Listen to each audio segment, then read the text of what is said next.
you could hear a pin drop when he said that. And you felt that everyone was like, oh, shit. It's like, okay, have you never thought about that before? Has that never occurred to you? Is that not something that people are discussing? Let's Talk Marketplace. The Marketplace podcast with Ingrid and Valerie Dichtel. Hello and welcome back to Let's Talk Marketplace. This is Ingrid, and with me again is Valerie. About time, because I think we had several episodes now where we weren't sitting in the same episode, so that's nice. Yeah, I guess it's the second or third this year we are Yes. together. Absolutely. So it's still worth celebrating. But still, we did see a lot of each other last week, didn't we? Yes, last week and weeks, because we realized 2 weeks ago when we met accidentally on the 17th of June that we had our second anniversary. Yes, we did. And we were like, we should have around this time, let's check out documents. And then we were like, oh, it's today. It's actually today. Yeah. So we didn't have champagne, but we did have ice cream. So that is even better at the moment because it's awfully hot in Germany. So yeah. True. And it was also awfully hot in Berlin last week. Yes. That is just traditional. It was traditional again. We were in Berlin in the K5 conference. It's like the most important e-commerce conference in Germany. Yeah, I think you can say that. And traditionally the one with the hottest weather. It's like everyone is always melting there. So that was just the same. The good thing was the air condition was working. Yeah, at least that's something. Yeah, absolutely. Yeah, but still, I mean, that is always that is sort of set in our calendars. You have to go to K5 conference if you are part of the German e-commerce, and so of course we went as well. And and I guess now we have things to say, don't we? Yeah, I would say it was I would say a bit overwhelming. Yeah. Well, I took my family with me, actually, spontaneously. So that was the interesting part from my side. And underwhelming at the same time with all the repetition. Yes, because I mean, AI here and AI there and AI everywhere. Like, honestly, I think when I came home, I wrote my recap for K5 conference, and I wrote it without a single piece of AI because I was so fed up with poor Claude. I nearly deinstalled him. I didn't in the end, of course, reasons. But still, you get the drift. I mean, how many times can you say, we don't know yet on stage? Yeah, I mean, come on. We know that this is a revolution going on. We know that we are in the middle of it and we sort of have to deal with it. But I think it's just too early to get up on stage and talk about your revelations because it's all in the flow. So, yeah. I don't know. Still, K5 conference is always good for thought. Not because of all that AI stuff at the moment, but there's this very special feature that they have, which is the thesis session, and that's always very inspirational, and it's causing a lot of interesting debates. And then that happened this time again, I'd say. Yeah, and maybe we need to explain that because K5 does something, as you said, that most conferences don't. It has these sessions, and actually that was also the only talks I attended. So you were today giving more feedback about how all the talks were. I'm usually the one who is like running around and talking with so many people I meet on the floor. But to be very honest, this year the floor was a bit calmer because I think there were like so many different content sessions. So the brand people were more in this content sessions and the service partner people were more on the floor. So yeah, well, that's always one of those things at K5 because they always have a big conference program, and this time they had, I think, 5 stages that were full blown with great talks, and of course the main stage, that was where the thesis also took part. Maybe we need to explain that. It's like 5 industry experts come on stage. And they take an often controversial position of what may be happening or what may be shaping the future of e-commerce in the next months to years. So that is meant to spark conversation. So it's always a bit, very strong-minded, very strong opinions, sometimes maybe a bit too far, but always something that sparks conversations throughout the whole 2 days. That is something that is always a good conversation opener, I think. If you meet people afterwards, you can always ask them, so what did you think about the thesis? And then you're directly in the middle of an interesting discussion. Yeah, the room was so full. Yeah. So full. Yeah. Even like at the end, the doors were open and there were still like people and people and people watching and listening. I would say. And this year thesis were, as you said, strong opinions again. Yeah. A lot about AI, but a lot of like also honest words. And I think we picked some of the thesis and we will talk about that today. Yeah, I think that is something that we can do. Look at what people on stage said. So German e-commerce experts Stefan Wenzel, Christina Mertens, Alexander Graf, Caro Juncker-de Nooy, and as the guest thesis host, there was also Nele Ortzug from TikTok Germany. We watched all of those, and we would like to give you our view on things from our marketplace perspective. What did we think about what those experts had to say? What do we make of it? And maybe also what was missing from stage. Yeah. So I guess that should make for a good episode. So shall we go into it maybe? Let's start. After a very quick advertising break. You sell on European marketplaces and are thinking about new markets?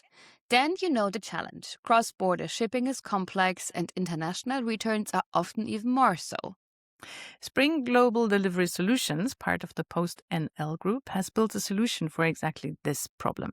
As a specialist cross-border shipping provider, Spring GDS delivers to 190 destinations worldwide with 17 operational hubs across 3 continents.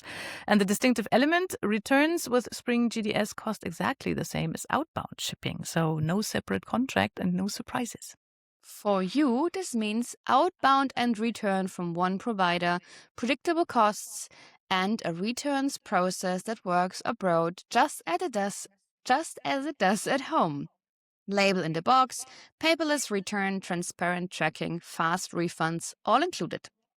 If you want to learn more about this, you can find a lot of details in our blog post on marketplaceuniverse.com. The link is always in the show notes. Okay, so I guess let's get into it and look at the first thesis that I think really made both of us, and not just us, I think the whole room, take a breath, because that was Stefan Wenzel. And maybe to give you some background, he's always the most outspoken of all the e-commerce experts in Germany, I think. He's very, very sharp tongue. He has been on our podcast too for, I think, twice now. And it's always a pleasure to talk with him, but you have to be fast on your feet because that man really can talk. and he did that on stage as well. And his first thesis was sales-led e-commerce is broken. So the idea here is that we have been pushing so much for a retail and e-commerce that is based on how much you sell and not how much profit you make, that by now all the numbers that you can bring to the table, EBIT, DBI margins, markdowns, here dead stock, whatever, has been turning worse and worse and worse and worse over the last years. And now we have an e-commerce that is basically not functioning anymore. That's what he put there. And this is why we are getting now steamrolled by the likes of Timo and Shein and TikTok. Yeah, well, I mean, overall, it was like the opinion, or like his words were more like the sales-led commerce was broken in terms of like we want always like more and growth and growth and growth and growth, but actually there's like so many pitfalls and so many negative sides which we are just like overseeing. He gave this example with the fashion industry where he said like, the EBIT halved, right? The return rates are rising, 50 to 60% return rate. We have $70 to $140 billion dead stock per year. And where does it land? In the Atacama Desert. Yeah. Some in South So, America. and he has shown a satellite picture where you see from the satellite picture, You can see it like from the space. amount of that cloth, that stock, is laying there and rotting. And I mean, this is like, to be very honest, like I had this feeling already a few years ago when I still worked for a brand. I was like, okay, I need to push for selling more underwear every year and every year and every year more and more and more. But like if everyone wants more and more and more, where shall it end, right? So it's like actually it was pretty predictable that our numbers are or our margins are getting lower, as I know also from different other topics. But yeah, we cannot do the sales-led commerce it needs to change to an AI first hybrid, for example, based on the example of Zara. Zara is a fast fashion provider based in Spain, are Spain. they? Yeah. Yes.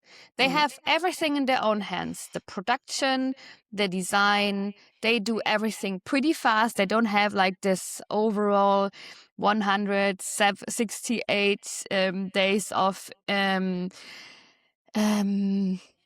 like how long the inventory is laying there, etc. Sarah was always insanely fast from design to the final To dress, shelf, basically. Yeah.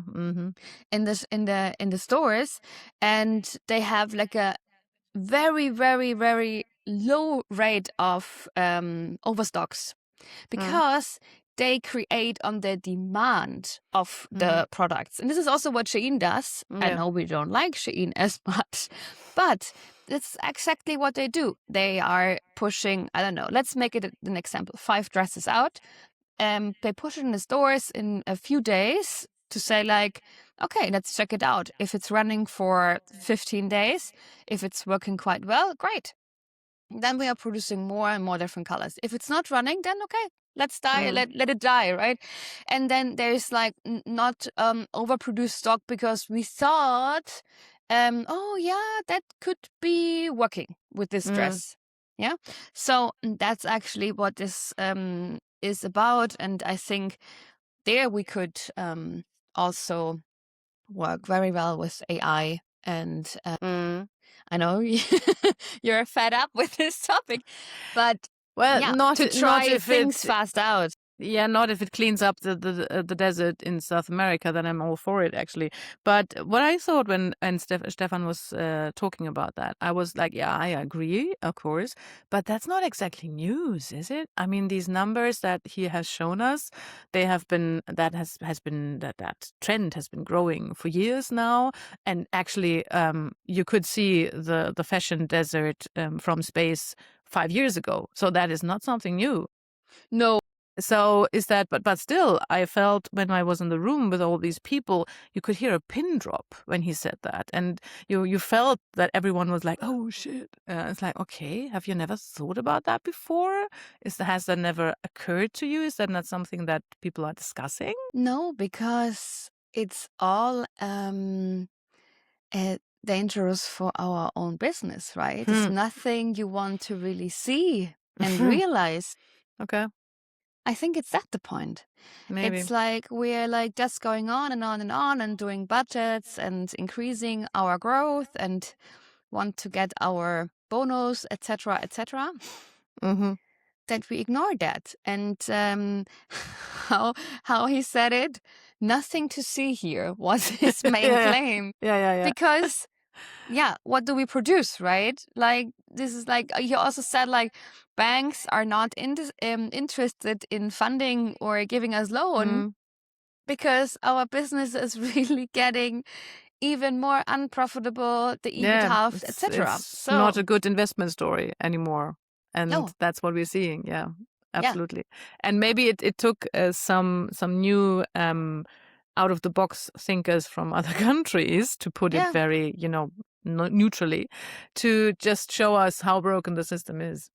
Yeah. Yeah, I mean, this is actually something that leads directly to the next thesis that I wanted to debate with you, because that again had around about the same effect on the room as Stefan's had, and that came from Alexander Graf, and he said, "Made in China now is the new and better made in Germany," and that is something we might have to explain to our listeners from other countries, because made in Germany is something that the whole country is proud of that label, that we have built a civilization, basically our country, up on manufacturing quality.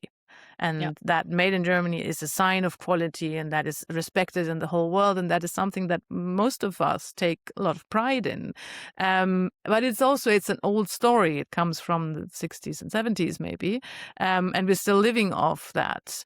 And now Alex came along and just said, to live about that. Yes, yeah. And now he came along and said, yeah, that era is over, because we have made China into the factory of the world, because we have laid out pushed all our production to China because it was cheaper there.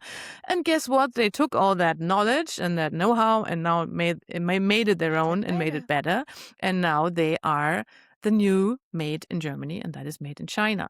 Yeah. So that was another one of those where people were sitting in the room like, ooh, like, oh, it's a blow. Well, I mean, like 10 years ago, I was traveling to China, and I remember that at the gate, there were like people from China, like they had those carts for the luggage.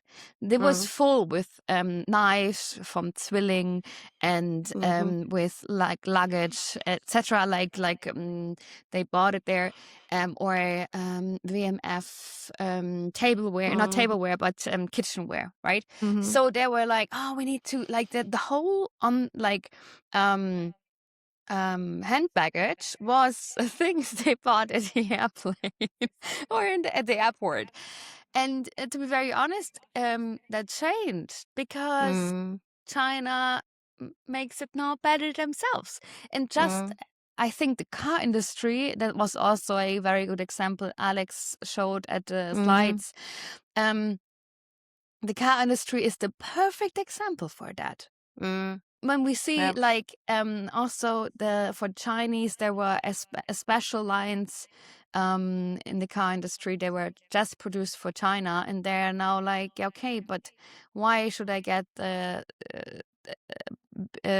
BMW if I have like a much better, more powerful and cheaper electric car, for example, from China myself? So why?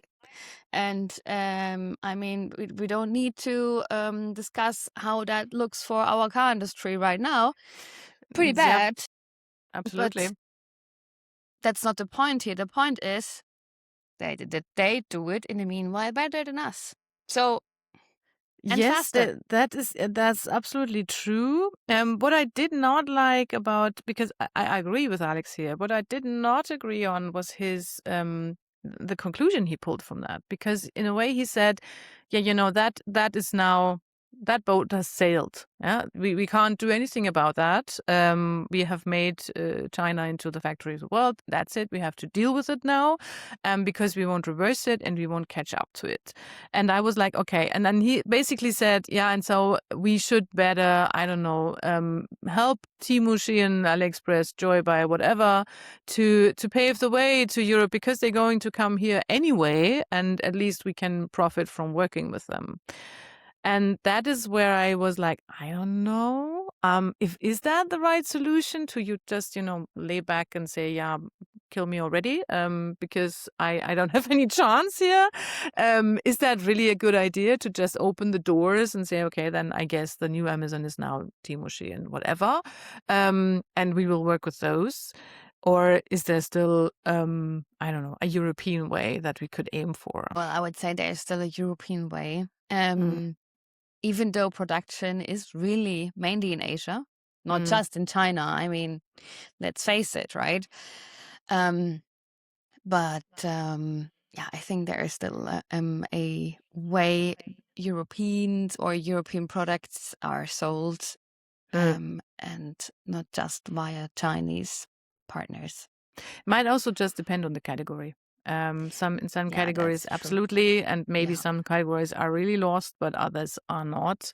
And just be a door holder for Joybuy & Co. I don't know. And I I don't think think, for example, there are Chinese brands, for example, who are pretty interesting. And if I have like in my look in my household, I see also some, I don't know, hand Staubsauger, Ingrid. so. Das Sucker? I don't know. Hoover, I guess. So von Xiaomi, it's like very Xiaomi, difficult. Xiaomi, Mm-hmm. right? So we have two of them, right? Mm-hmm. So I see that there are products, they are better. Our milk foam creator for our coffee, it's also from China. It's fucking good. Yeah. We bought it actually at Otto Marketplace. Mm-hmm. So there That's are interesting, products. by the way. Yeah, Mhm. because it was cheaper on Otto Marketplace compared to Amazon Marketplace. Yeah, and I mean, Otto is one of those marketplaces that are dead set on you have to have a European or even a German VAT ID and stuff. So That's true, interesting. but it was a German retailer, I guess. I who see. sold it. Okay. Mm-hmm. Mm-hmm. But yeah, it was really interesting how it is, and how slightly Chinese products are also entering our households. And I still I believe in, if you have the better product and the better price, then step by step, this is the process and this is the result which will follow. Interesting. Well, then I guess let's turn to the thesis that made the whole room nice and cozy again. Yeah. In a way, because those the two guys came in like, I don't know, wrecking ball, just like coming dead center with their thesis, and everyone's like, "Ugh." And then Christina Mertens came along, and you might remember her. She was a guest on our show as well last year, and already last year she talked about how social commerce is bringing a new era of shopping to the world, which had been missing up to that point, because it's more about inspiration and connection than our typical e-commerce is about. So that was last year, and this year she was again on stage and she said authenticity is your strongest differentiator, because coming back to Alex's thesis, where he said, yeah, well, quality can't be your differentiator anymore because China is better in quality. And then she said, yeah, but we still have authenticity. That is something that AI cannot generate. It is a human resource and it will stay human, and humanity will become, the more AI is bleeding into the whole commerce, humanity will become a scarce resource, and as such, a USP and a differentiating factor. And we should, value that, because, and that was a very good example actually, if everyone can push out 1,000 perfect AI pictures in a second, then why should people look at yours?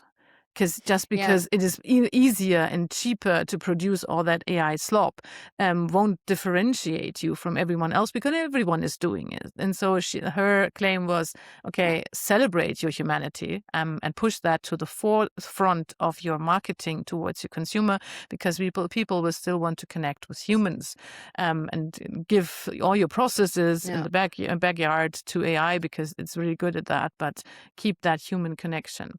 That was a nice one, of course, and maybe also the least provocative of all the things that were uttered on stage.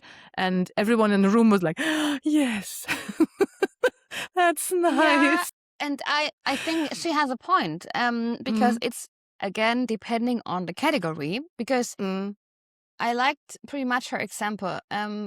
We can watch maybe on TikTok or Instagram people who are, for example, presenting a new face cream or a makeup, right? What is my advantage if I watch a AI model rubbing some face cream in her face. It's like, yeah, some digital face cream on her digital face. That I'm very sure that's the best recommendation and the most authentic and honest one, because I mean, there are kind of products where you say like, okay, there's AI, there's, like electrical stuff where you can say like, okay, like this is the quality map, blah, blah, blah, blah, blah, right? But there are also products who are needed to see on a real life model, like where you get real recommendations and honest ones. For example, I mean, I'm a mother now, right? I would rather take an recommendation of an Instagram mom who is like, where I know the values are similar and she's, I don't know, promoting some baby food. Just a random example, right? I would obviously believe more in her recommendation instead of like an AI mom who has an AI baby and says like, oh, this is great food for my non-existing baby. It's like, yeah, okay, I get the point, but there I have to intercede and say, but I mean, that Instagram mom influencer is possibly bought by the company. Of course, I mean, yeah. I mean, she gets money for that, so she might recommend whatever if the price is high enough. Yeah. So how is that authentic? I think it's, if you're, I mean, that's also where authenticity and also relationship comes from. I'm not following one person because she's recommending one thing. I'm following her because I like her lifestyle. I like how she's like talking about her kids. I don't know. If you relate to that person in I relate way. to the person, to maybe her values or partially about her values or like special things she's standing out for. And if she then recommends, I believe that she just recommends things which she's also believing in it, right? I mean, think about us, right? We are also speaking out. I'm speaking out sometimes some recommendations about the e-commerce industry, but I would also just recommend services or marketplaces or whatever when I truly believe that for this special person it does make sense. Because if I recommend shit, it gets back to me, right? So and then there's people say like, yeah, so she promoted like this last time, but this was shit, so I don't believe her anymore. So yeah, of course. This is also about your reputation. They are also taken care about, and I think that's also what we have with TikTok, live commerce, etc., where you somehow need to be authentic and need to have like this reputation which you take care of, and then people believe in you and follow you. Yeah, that is actually what Christina sort of went for. And also Nele Otzuk, the fifth speaker on stage, when they were both going for, you need connection still. Yeah. The more AI and the more automated our world is, the more connection you need to people. That is also what Alex once said when he said, well, agents buy, so you can send out an agentic agent and tell them to buy, I don't know, batteries for you, no problem there. But humans shop, so they have an experience, they have a connection to the product, to the person selling that, they have questions that they want answers to, and that is a different thing. So it is not either or, it's just both in a way. There are situations where we will absolutely go for efficiency and on-demand generation and low prices and all these things, and then there will be situations where we go for the human connection. So absolutely. And I think it was good that Christina was on stage to talk about that and give a much needed counterpoint to all this. Let's go for more efficiency. Let's go for better processes, whatever. So that was a good point. Looking a bit at the time, but we have always the timekeeper. Yes, here. I'm but sorry. I wanted to add something additional in terms of like authenticity. Authenticity. Wow. I mean, you can also relate to our business, right? So everyone can write AI LinkedIn posts, for example. And yes, we also have support by that. But the base is coming from us. But why are our Marketplace Universe Connect events so successful? Because people want to connect with people and want to buy from people. And yes, we are working the whole day with our laptops, but sometimes we are also happy to connect with other people in real life. Yeah, And real exactly people. that's, for example, the reason why we do next week on the 8th of July a Marketplace Universe Connect with base in Munich. Which There is we have sold like out because we're yeah, good. yeah. We have like maybe a few spots left because we have last minute cancellations. Yeah, but But apart from that, yeah. but apart from that, we were pretty fast sold out. But you have a chance on the 22nd of September, the day before or the night before the DM Expo is happening in Cologne. We do one event again with Channable, 7 Learnings, and Allegro, for example. We will have another one on the 27th of October in Munich, and we are more planning right now. So, we would love to see you there, by the Lots way. of opportunities for human connection. Mm-hmm. Yes, absolutely. Yeah, I guess, well, let's take that as a final point because our discussion has run its course for now. I think these were the 3 main theses that talked to us mostly. Yeah. We could still go on and on. There were still many other interesting things, but maybe over to you if you listen to us today. Why don't you comment us what you liked about the thesis best? Which thesis talked to you the most? Where did you not agree at all? Or maybe even what was missing from stage? That would also be an interesting topic for maybe another one.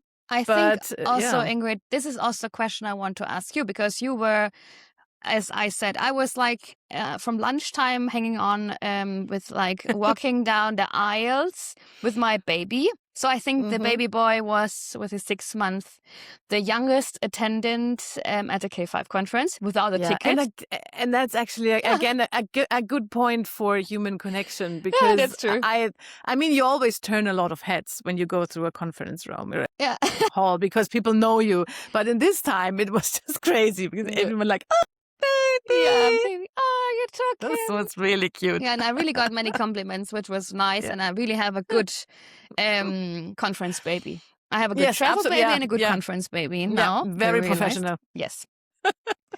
Even in sales pitches. Yeah. So. Yes, sitting there, charming people. That was great. That was really great. But so therefore I was not able to attend so many talks. But I want to ask you, Ingrid, what did you miss in terms of at the stages and talks? I thought about that actually because I got that feeling. My first feeling was like too much AI, like 80% AI. Like, come on, there are other things to talk about, and as I said, we don't know yet. So, it's not really insightful. I mean, we make a point, right? We need to work with it, we need to learn it, and we need to take into action, which was actually a topic of the K5 conference this year. And that's so absolutely we're not blaming that, right? That's absolutely you have true. to. Yeah, but stop talking about it. Just do it for a while and then maybe talk about it next year. But anyway, what I think was absolutely strikingly missing was the whole topic of recommerce and secondhand commerce. Because, I mean, come on, if you just look at the rise of Vinted to the second biggest fashion dealer in all of Europe and in many countries, it's actually number 1 fashion destination. And with huge growth rates. And that's not just Vinted, there's also refurbished and back market. And then there's lots and lots of marketplaces and retailers who are offering secondhand options. And that is actually a growing, and that is very European, by the way.